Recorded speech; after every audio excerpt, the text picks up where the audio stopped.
U.S. military planners pushed for nuclear strikes on mainland China in 1958 to protect Taiwan from an invasion by communist forces, classified documents posted online by Daniel Ellsberg of Pentagon Papers fame show. U.S. planners also assumed that the Soviet Union would aid China and retaliate with nuclear weapons, a price they deemed worth paying to protect Taiwan, according to the document, first reported by the New York Times. Former military analyst Ellsberg posted online the classified portion of a top-secret document on the crisis that had been only partially declassified in 1975. Ellsberg, now 90, is famous for his 1971 leak to U.S. media of a top-secret Pentagon study on the Vietnam War known as the Pentagon Papers.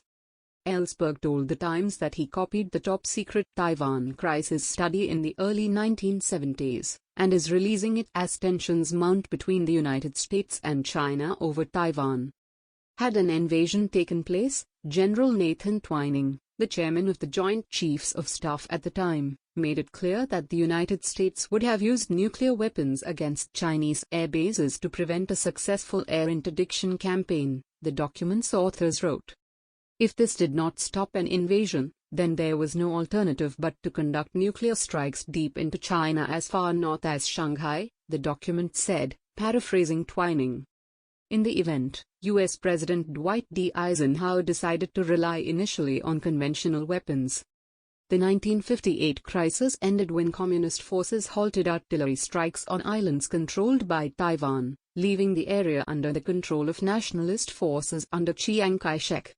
China considers Taiwan to be a rebel province that will one day return to the mainland's fold, by force if necessary.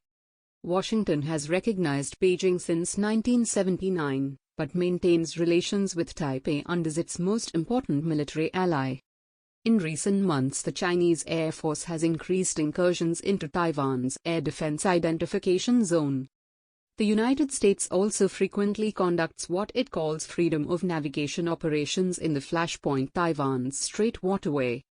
U.S. President Joe Biden is expected to announce his strategy toward China soon, and calls are growing for him to make a clear public commitment to defend Taiwan militarily. A U.S. law requires Washington to help the island defend itself in the event of a conflict, but the United States has pursued a policy of strategic ambiguity for decades, refraining from clearly stating what circumstances would lead it to intervene militarily on Taiwan's behalf.